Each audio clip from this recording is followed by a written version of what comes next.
From the heartland of the United States and one of the leading children's medical centers in the world, welcome to the Children's Mercy Kansas City Pediatric Bioethics webinar series. We invite international leaders to discuss critical and controversial issues in bioethics. Now, from the Bioethics Conference Center on the Adele Hall campus, here's Dr. John Lantos. Hi, and welcome back, everybody, to the Children's Mercy Bioethics series. We're coming to you, as always, live from the Bioethics Tower here on the Adele Hall campus in the heart of Kansas City. We're thrilled to have Kyle Brothers come up from Louisville to talk to us today about the ethics of embryo selection. I'll introduce Kyle in just a couple of minutes. First, though, I want to remind everybody we have a great lineup of webinars coming up in the winter. Danielle Ofrey, Lucia Woschel, Janet Malik, and many other folks are coming. The schedule is on our website. The webinars, as always, are free, but you have to register. And of course, if you want to donate to help support this, go to our website. There's a little button there to give us some money.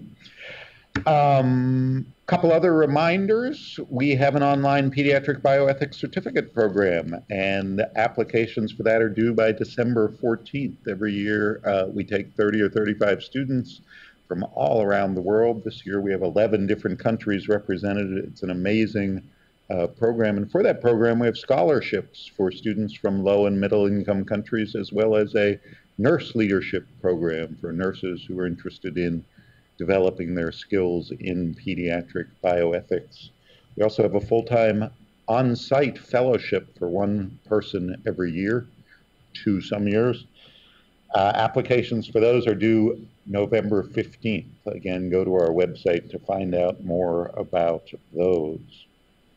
For the webinar, for those of you who haven't joined us before, Dr. Brothers will speak for about a half hour, 35 minutes.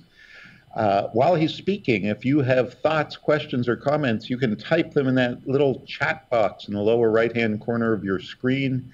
We'll read those out during the question and answer session. You can, of course, type them in at the end as well. For those of you with a little more social media savvy, you can tweet your questions at hashtag #CMBioethics, and we will read those out as well. Kyle Brothers is an associate professor in the Department of Pediatrics at the University of Louisville, where he's also associated with the Institute for Bioethics, Health Policy, and Law. In April of this year, he got an endowed chair in pediatric clinical and translational research, largely based on his work over the last 10 or 15 years at the intersection of genomics, bioethics, religion, and clinical care. He's an astoundingly good teacher. For 3 years running, he won the Faculty Peer Clinician Teacher Excellence Award. And in 2011, he won the Scholars Abstract Award at the National Meeting of the Clinical and Translational Research and Education Group. He has a PhD in religion as well as his MD, and he's going to talk to us today about genome editing and embryo selection. Thanks for coming. Thank you for having me, John. I just want to say it's a great honor to be invited by such a prominent and a distinguished pediatric ethics center to come and talk. And certainly having met a lot of really great people here during my visit. So it's an honor to get to give this talk to the online audience and to the in-person audience as well. Today I'm going to talk about a technology that has been in the news quite a bit called CRISPR-Cas9 technology, but with a slightly different angle, trying to step back and look from the perspective of a clinician and say, where does this technology fit in our clinical practice, or could it fit in our clinical practice, and what do we need to think about when we sort of contextualize it in that way? So I'm therefore not talking exclusively about CRISPR-Cas9 technology, but also about a similar, maybe not, depending on your perspective, may not be considered very similar, but another technology that is used in a similar clinical context, that is embryo selection. So these two technologies are really quite different in terms of the technical side, but from the practical, real-world clinical side, fit the same position or fit in the same place. So I'm going to talk about them together. I have no financial disclosures. The overall organization of the talk is going to be like the layers of an onion. So I'm going to start at the center with the technologies. I'm going to talk about what are these technologies and specify which technologies are a part of this talk and which are not. And then we're going to work our way out from those technologies to the sort of immediate ethical issues that are raised out to sort of wider pictures. And the reason that I'm taking this perspective, not to bury the lead here, is that a lot of the more central issues closer to the technology, like misuses of technology, are complex and very difficult to solve unless we really look at the bigger picture and in particular at the way this technology could affect human biology. And I think by looking at it in that wider scope, it actually starts to provide us opportunities to answer what would be considered an appropriate use of the technology, what would be considered a misuse of the technology. So that's the strategy we're going to take here. Okay, starting off with just the technologies. First of all, I think embryo selection is relatively well known. A lot of the audience will know about this technology.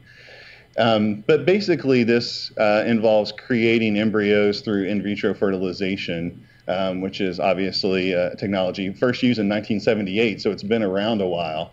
But the sort of new twist on that is to take the embryo at an early stage of development, extract one cell, perform pre-implantation genetic diagnosis, and then identify which of the embryo or embryos has the genetic feature that you're looking for.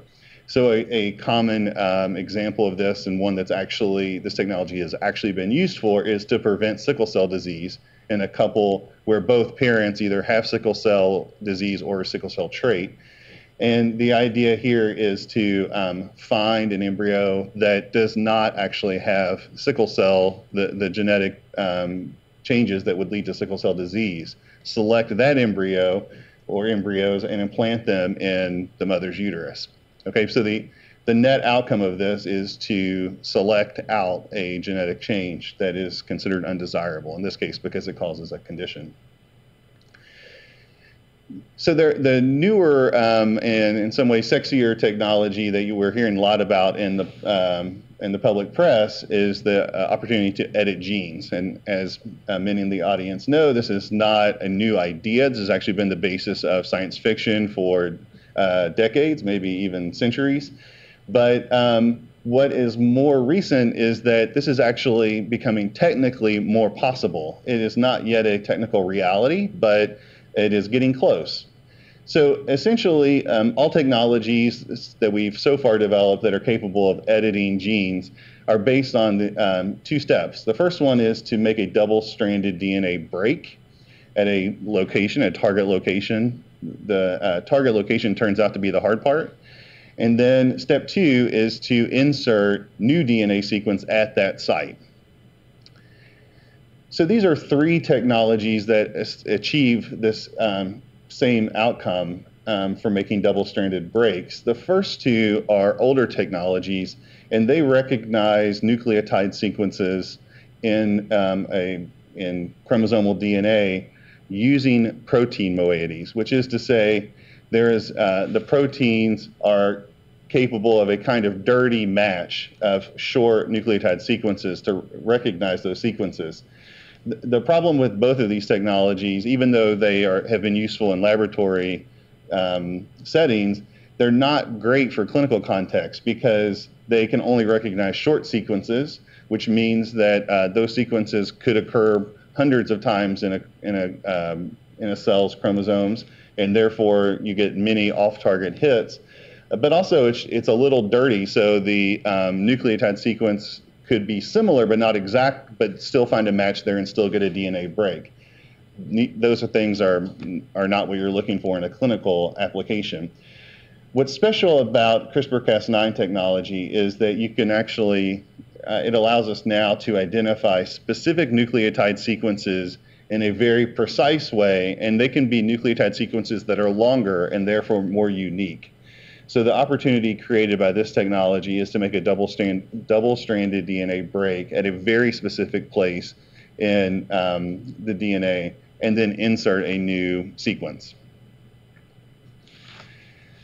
So in order to talk about this technology, I think it's just important to clarify what are the technologies that I'm not talking about. So there are technologies that will be used quite soon and actually are currently in clinical trials to use CRISPR-Cas9 in humans.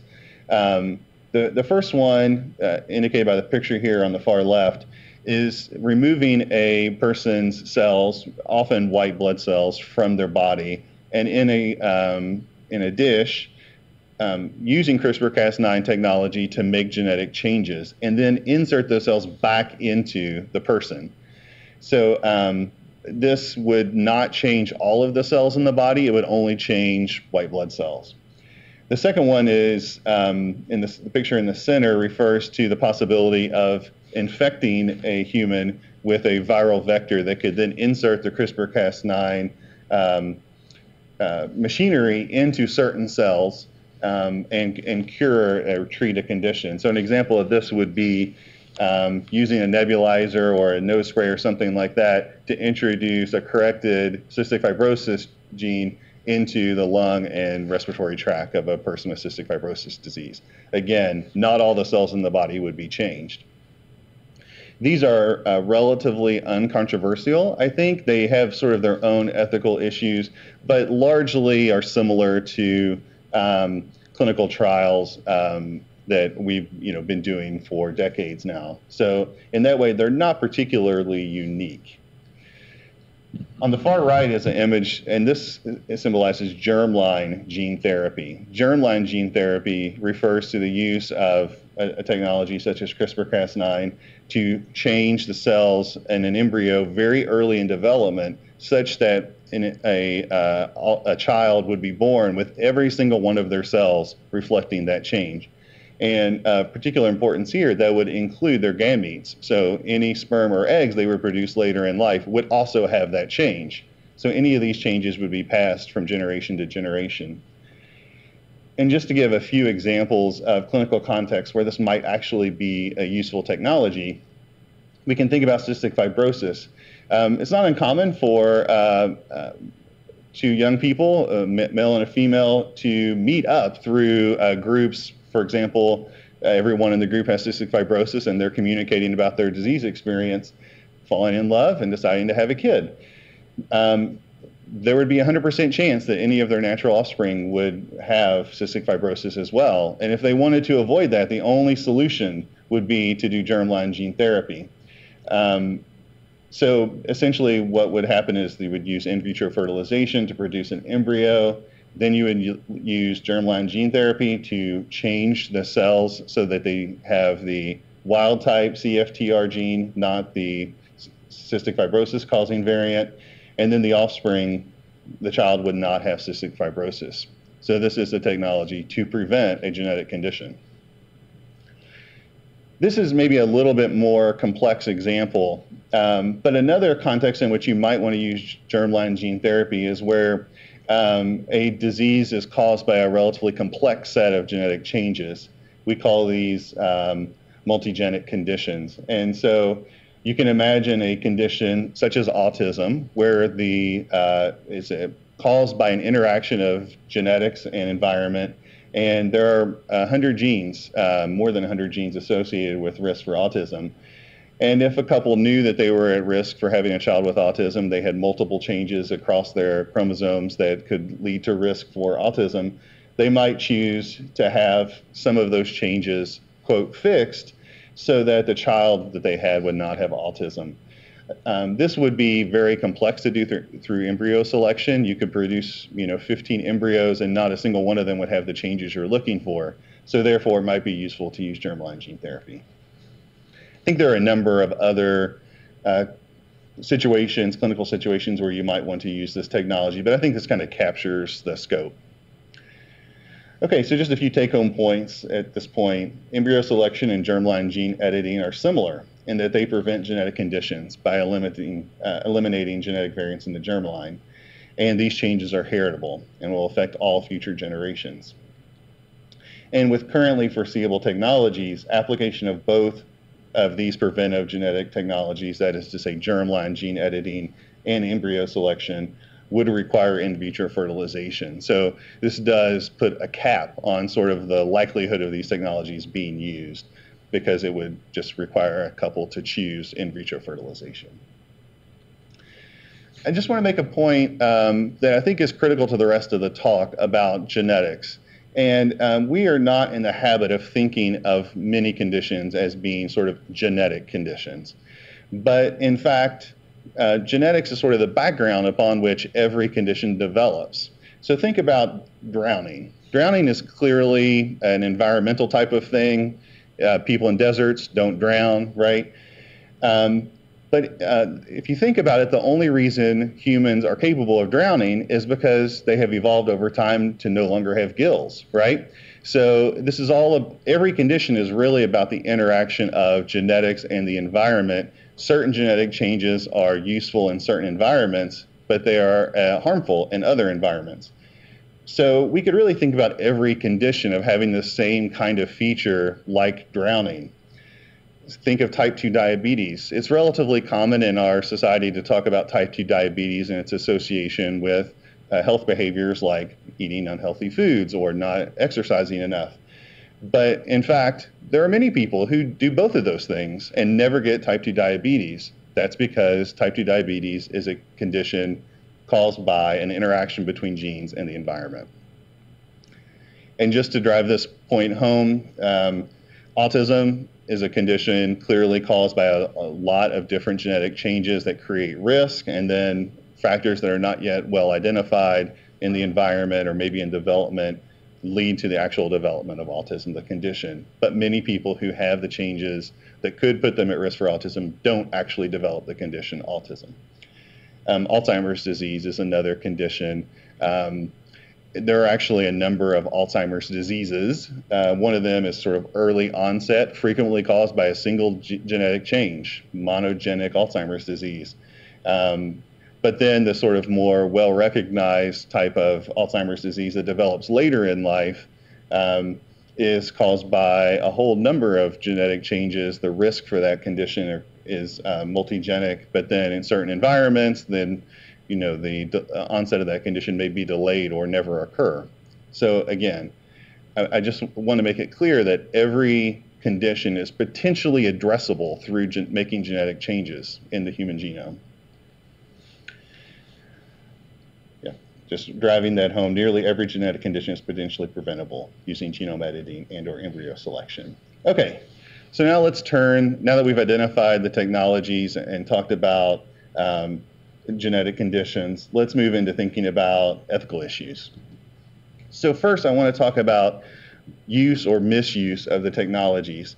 And I have framed it as miss within parentheses because I think it's at this point unclear what are appropriate uses and what are inappropriate uses of these technologies. So I don't want to state or be understood to state that any of these uses are misuses. These are ethical questions that remain open.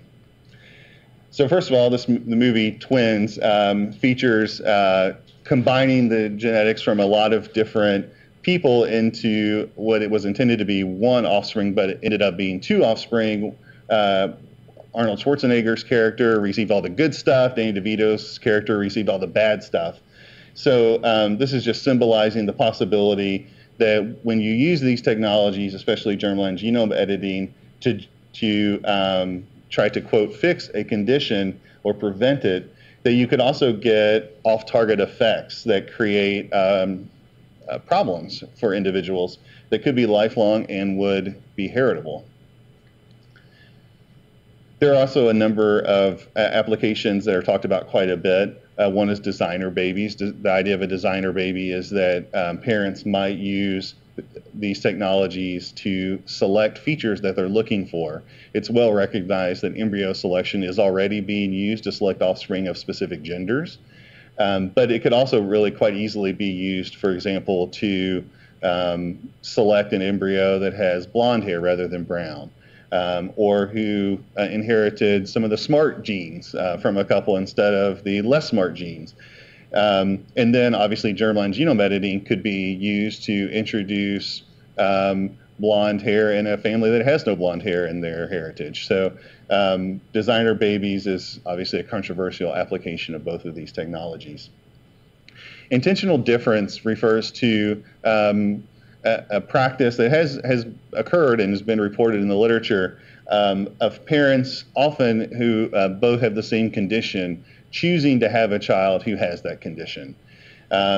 This actor has achondroplasia. There was a couple reported in the literature who had chosen to use embryo selection to have a child who also had achondroplasia with the hope of having a child that they could better take care of. And then human enhancement is really quite similar to designer babies in that it refers to sort of producing an offspring that has traits that are sought after. But human enhancement refers to the use of those technologies to generate humans that fall outside the normal spectrum of human functioning. So Captain America is stronger than any real typical human is. And so this sort of is the idea, which at this point is quite science fictional, to look forward and say, can we introduce genetic changes that have never been present in humans in order to come up with superhumans?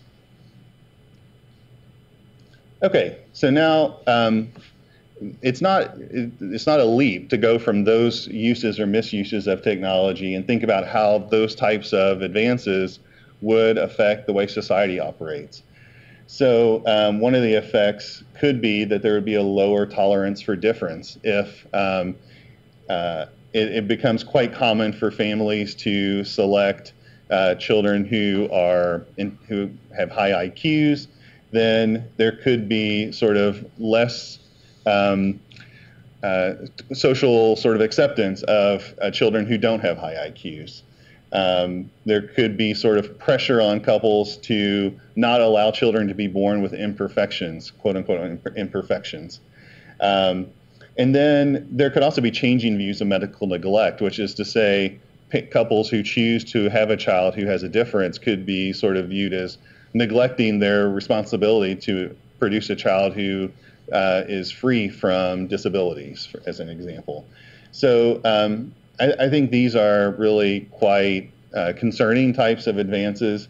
And but again, I don't think there's anything internal to them that allows us to really solve them. So we need a story, or we need a bigger picture to start to understand, well, why would those things be bad? How can we avoid them?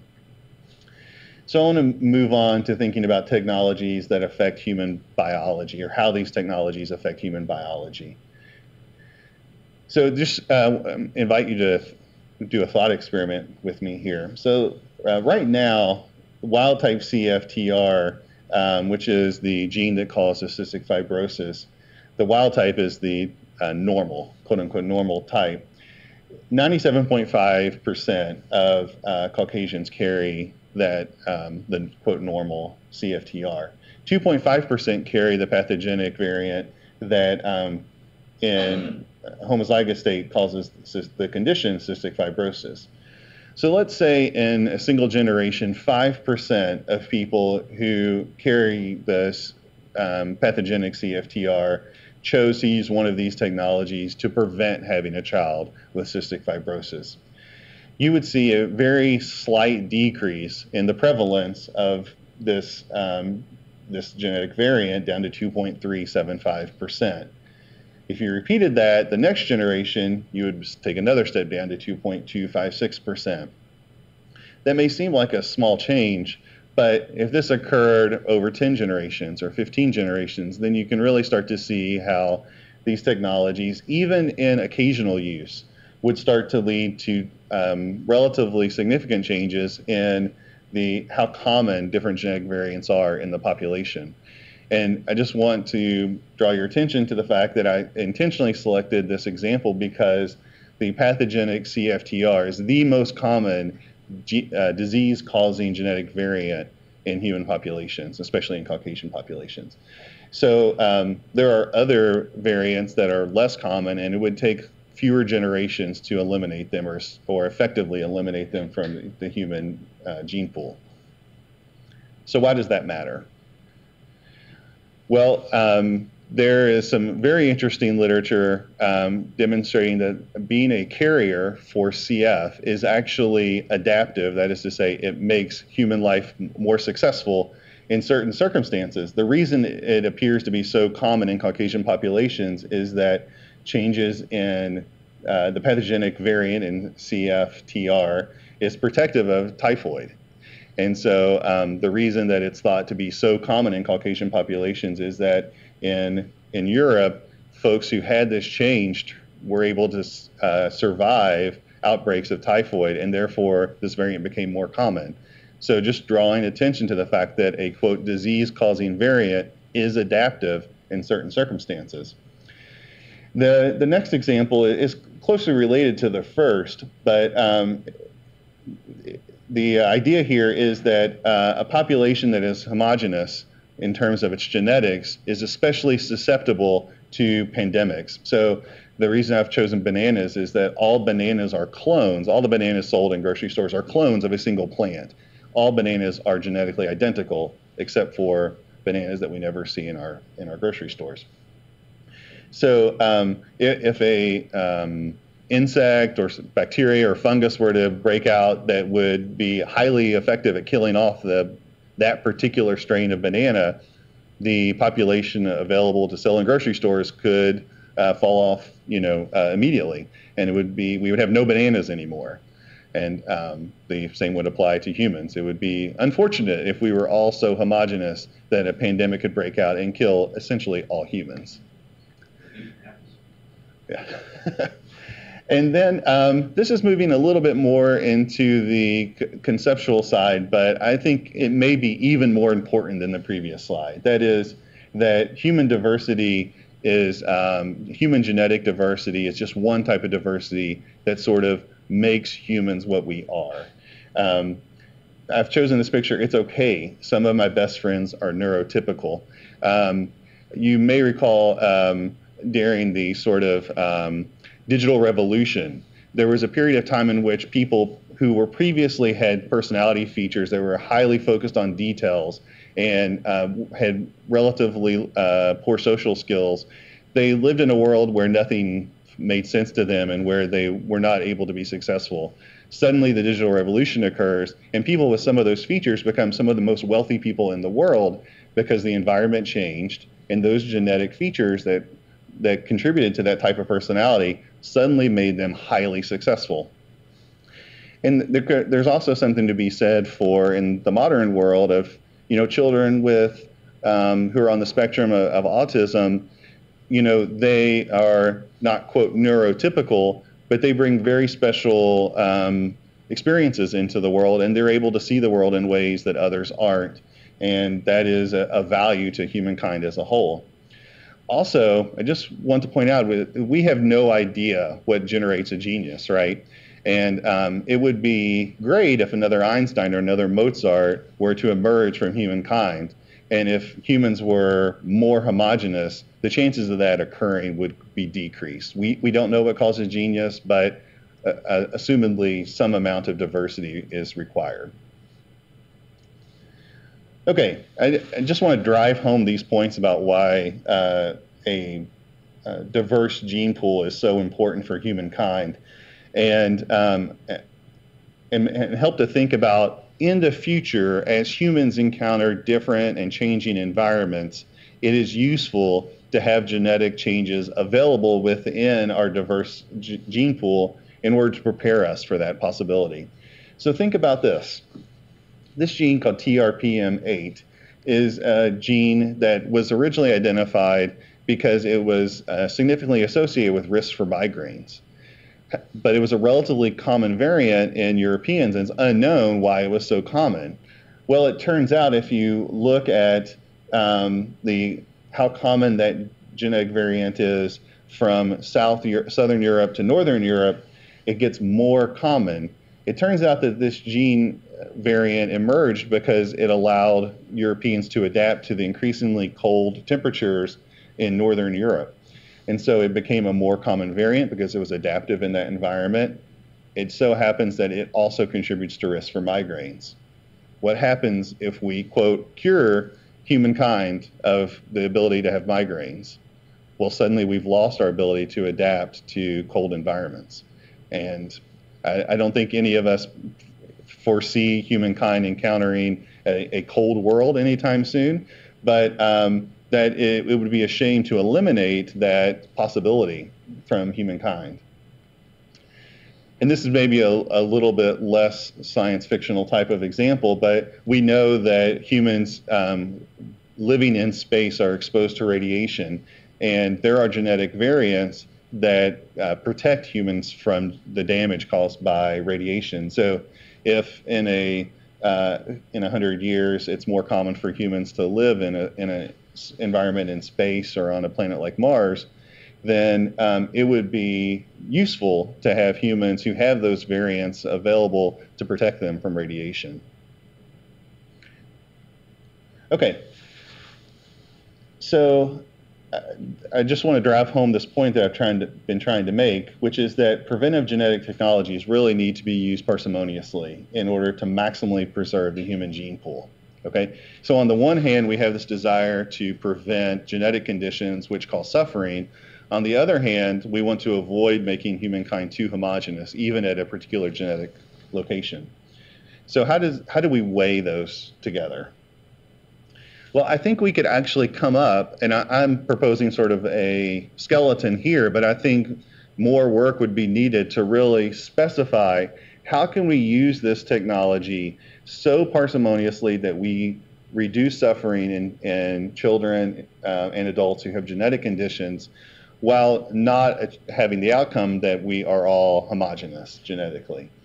So first of all, rare deleterious variants contribute to disease, but they really are rarely adaptive. If you think about all of the most devastating genetic conditions that cause severe intellectual disability, those are typically de novo mutations that occur. They're not inherited. They are not common in human populations. And so they're not, we shouldn't worry too much about eliminating those variants. So to the extent that it's possible to eliminate them using one of these technologies, we could without too much worry. At a sort of second level, we could think about recessive conditions, and in particular thinking about cystic fibrosis or sickle cell disease. Being a carrier of those conditions may be adaptive in a future environment. So in the family that I showed earlier, where both parents have CF and they want to avoid having a child who has CF, they could do so, but they should allow their child to have CF trait. So only fix one of those variants and allow the other allele to remain so that we don't eliminate that variant from the human population. Priority 3, we could think about conditions like autism, where there are multiple genes that contribute to risk. We could avoid the most severe forms of autism by using these technologies only to, quote, fix a few of those variants and still retain some of the variety, the diversity of humankind to occur. And then we need to sort of focus, as we need to have been for decades now, on accommodating, shaping our world so that people who are different don't suffer as much as they do. And then I think there's a priority 4, which sort of include conditions like type 2 diabetes that are common, they're adult onset, they're caused by multiple genes, many of which are probably adaptive and lead to genetic diversity that is preferable. And I really think we can draw a relatively bright line and say these are not conditions in which it's appropriate to use the genetic preventive technologies. So essentially what I'm saying here is that the fact that these technologies lead to genetic homogeneity in the human population is a goal or is a concern that can allow us to answer slippery slope questions about these other uses of technologies.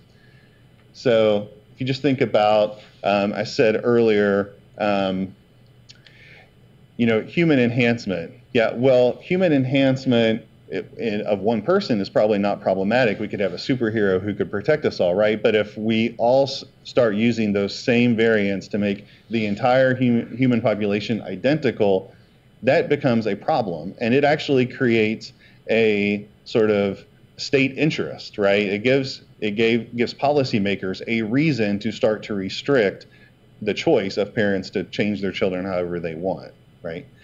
And interestingly, I think intentional difference is actually encouraged under this model. It says human diversity is a good thing.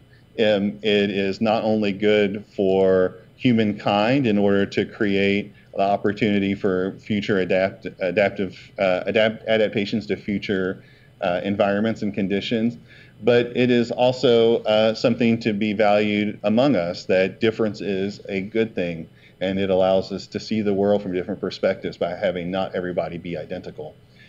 And then designer babies, again, this technology may be permissible except to the extent that it leads to homogeneity and elimination of certain variants from our population. To the extent that it does that, that would be a bad thing. So what would be the policy options to enact policies that actually begin to allow germline genome editing on the one hand, and continued use of embryo selection, but also to restrict the inappropriate use of those technologies?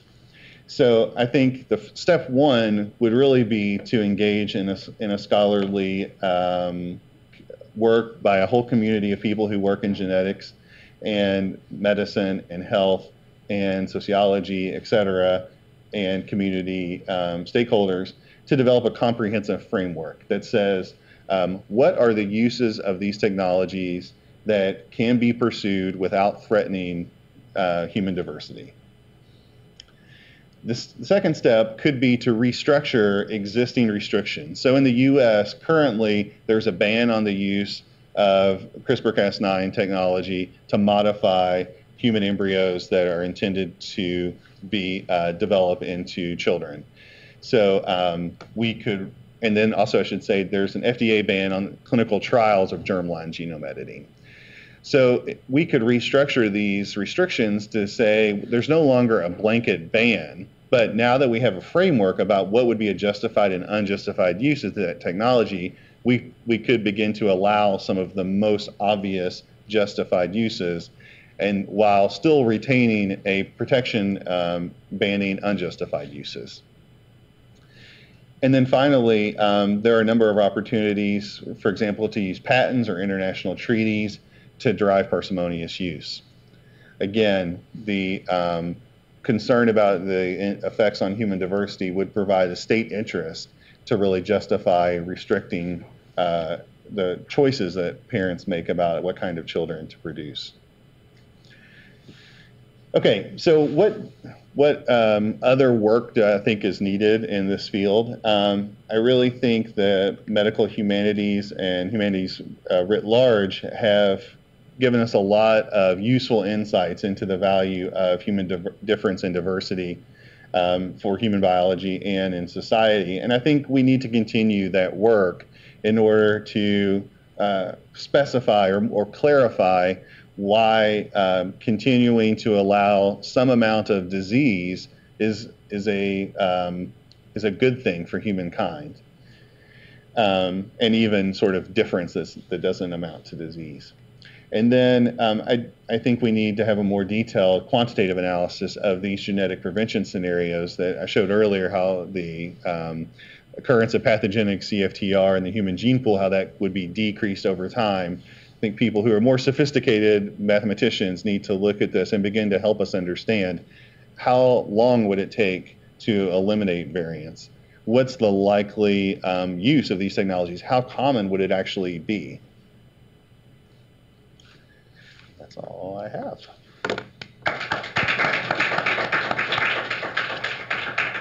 Thank you, Kyle. That was amazing.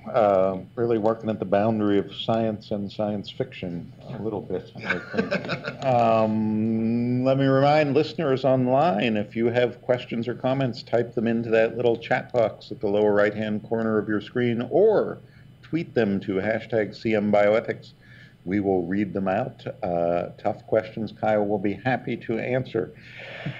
I had one to start with. It seems like what you're outlining here in your view of sort of the given world of genomic variation as good is essentially a religious vision, that sort of even things that seem to us in our limited human understanding as bad, like migraines or cystic fibrosis, are actually good in ways that if we could only understand the universe we've inherited, we'd come to appreciate it. Prevents typhoid. It allows Europeans to migrate up to Sweden and survive. But in the world where we can start to do gene editing, can't we get both? Can't we take away genes that seem bad, and if we miss them, put them back in? Well, yeah, there's a couple of things to say there. One, I don't deny that there are religious backgrounds that would support my claims. However, I prefer to communicate in ways that are not specific to a specific religious tradition. And so I'm trying to draw out empirical examples in order to help us understand, with a non-religious framework, why it would be advantageous to retain diversity, even if our only shared goal is to keep humankind from being extinct. I think we can get on board with that one. So what is required to prevent that?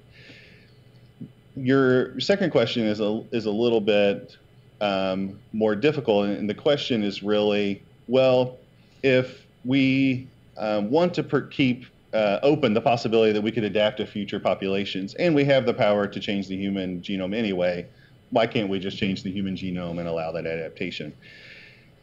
And this, to folks who are less familiar with genomics, would seem like a really reasonable critique because, hey, we understand how the human genome works. Let's just change it. The problem is we don't understand. And I think the experience of folks who spend their entire life around genomics is the more they know, the more they realize they don't know.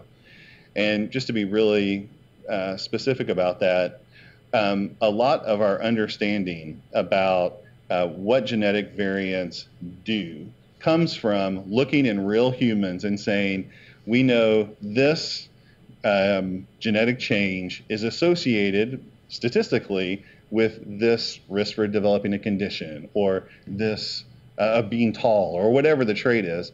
We actually don't understand the causality between the change and the trait. All we know is they're associated with one another. The problem with that is we won't know what genetic variants are adaptive to new environments until humans actually live in that environment and experience that change. Then we will begin to understand what variants are adaptive or not adaptive in a particular environment. So there's an inherent value in retaining sort of genomic diversity for humankind in order to keep the arsenal as full as possible, so that as we encounter new pandemics, as we encounter new climates, as we encounter maybe new planetary circumstances, that we, somewhere in there, hopefully, will be the adaptations that, or the changes that will be adaptive to that environment. And until we experience those environments, we won't know what will be adaptive. I should also say, I don't want to eat up all the question time. This is exact issue is why human enhancement is so science fictional, right? What genetic variants would lead a human to be stronger than any human has ever been? We don't know.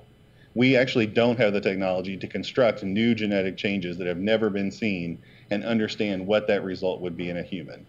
So Captain America, unfortunately, will not be a thing. But you're willing to get rid of some genes, right? The rare variants that cause devastating illness with no apparent benefit, or you want to keep carriers for those as well?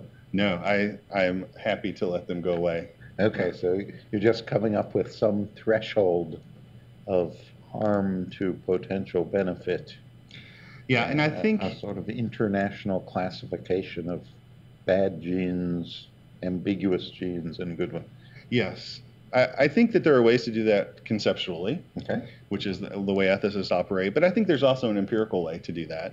So we can actually look at genetic variants that we share with chimpanzees or that we share with dogs or fish or whatever, and say what are the genetic sites where no change has ever occurred. And when we do that, we assume, maybe correctly or incorrectly, that those changes are so critical to life that whenever it has emerged that there was a change there, it proved that that was maladaptive.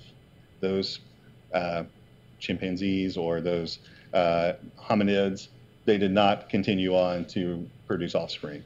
So we can use that kind of empirical evidence to say when changes occur at those kinds of sites, we know that that is so maladaptive that it actually does not, potentially even in any environment, lead to successful human life. But again, that's just a starting point on a very complex issue. And let me remind people online, if you have a question or comment, type it into that chat box. Sounds like we have a couple. Oh, go ahead. Thank you very much for your story. I have a couple of questions. The first one is, Okay.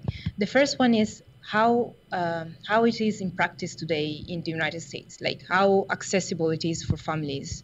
Is it expensive? Is it covered by health insurance? So this is the first one. And the second one is, to me, your argument looks very, it's at a collective level. So it's nice to have variety, human variety. But what about a couple who goes to the clinic and say, I don't want my child to have cystic fibrosis? How do you think you will be able to convince them, and what do you think should be the ethical argument for them? You should take a bullet for the team. Yeah, Yeah. exactly. And let me start with the easy question. So embryo selection is used by primarily couples who are pursuing treatment for fertility. Okay, so it is relatively commonly used. The insurance payment for that is highly variable. And in most cases, that's pursued as self-pay. So families that can afford to use it are the ones who get to actually use it, which of course introduces its own problems. But there are no CRISPR-Cas9 technologies or any gene editing technologies that are currently FDA approved. There are a number that are in clinical trials, but as I said, there are some limited bans in the US on germline genome editing, and there are many countries have that kind of ban, and so there has not been in the popular press any example of a human child being born with genetic changes brought about by CRISPR-Cas9. Okay, so now your hard question, which is you have a couple who wants to use the technology to produce a designer baby or whatever the outcome is. The only argument against that is a collective argument. So how do you weigh those? And that's exactly the problem I'm trying to address, because right now especially in the US, we have a language about individual rights and freedom. And so how do we justify a restriction on a right or a freedom that an individual has? And I'll just make it really clear, reproductive rights are the most contested and in some cases most effectively protected rights. Obviously, only some of them are.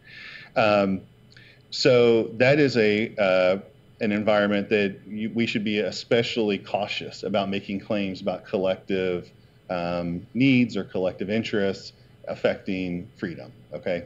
I'm 100% on board with that.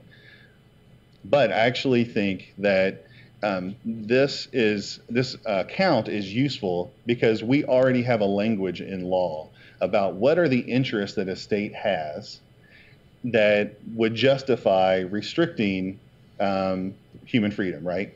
So we are relatively clear, it's still contested, but the argument is that when a person enters an airport and wants to get on a plane, we are permitted to restrict their freedom to carry whatever they want on the plane and to search them because there is a concern about them bringing about death of other people on the plane or flying a plane into a building, right?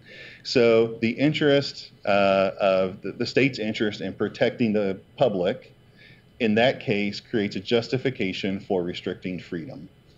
And it's obviously highly contested about how much compromise of freedom is permitted, but that's the language that we use in law to talk about when it's okay to restrict freedoms. And so my argument is that, yes, this is a collective concern, but it's the kind of collective concern for the good of humankind, and if you want to be really specific, to our society, our public, that could be used as a justification for restricting a freedom. And in this case, a lot of the concerns that have been raised about these technologies are slippery slope concerns. We recognize that there are some low-hanging fruit that we could use these technologies quite effectively to decrease suffering, but we are hesitant to use them for those purposes because of the concerns about the slippery slope. So if we can come up with a framework that allows us to put a fence on that slippery slope and says, yes, we've outlined some uses that are permitted and they're justifiable, it's helpful for us to move forward by saying we're a little bit more clear about what's not justified. Thank you.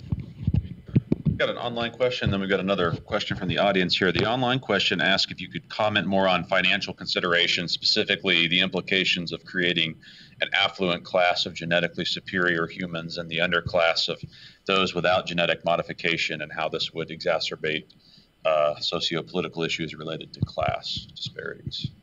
Yeah.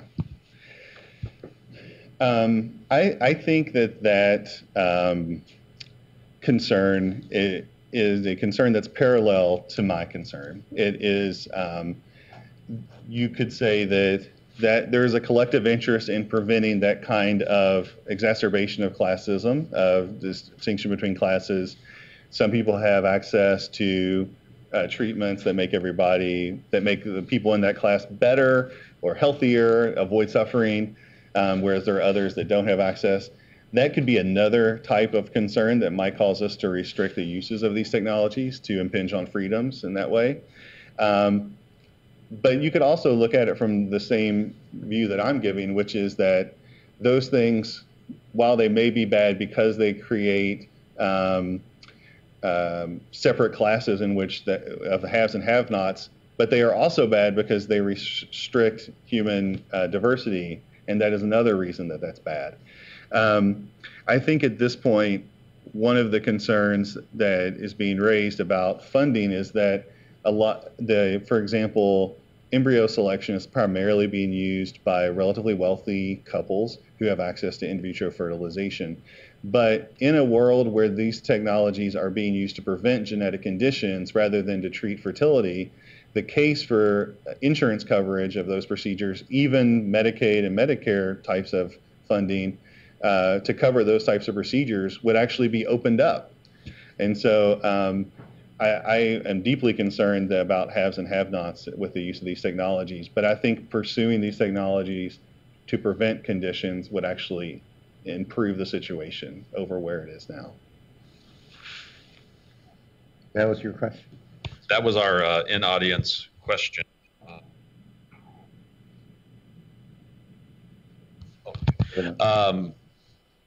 Okay, so another question online asks about, with regard to the U.S. policy options that you ended with, would you have a concern that a ban of the use of federal funds would open up the doors for funding and work that would not have the kind of peer feedback and oversight that you would like to have if it were?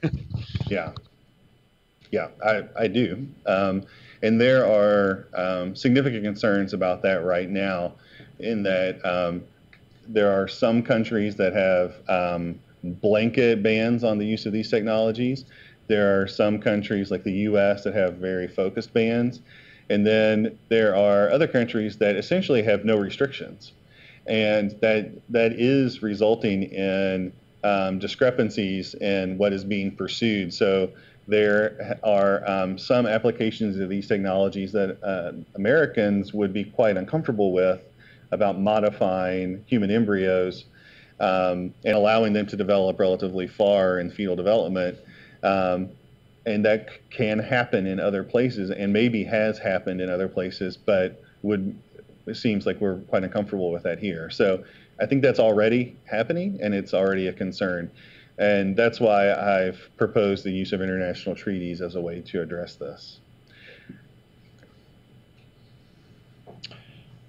I have another one about sort of the historical development of therapies and testing on the way to what we're doing now. So I'm trying to figure out how you would apply your arguments about genetic diversity to the introduction of prenatal diagnosis using amniocentesis when that first came along, and whether you would have said, no, we don't want to eliminate trisomy 21. That's good for the population, and therefore, getting back to Christina's question, any individual's desire to take advantage of that would have to be balanced against the need for population diversity. Would you have opposed amnio if you were writing in 1963?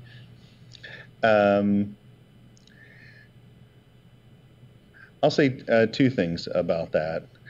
One is, I think that the same argument would apply to any technology, whether it's old-fashioned or brand new, that affects the availability of diversity within the human gene pool, period.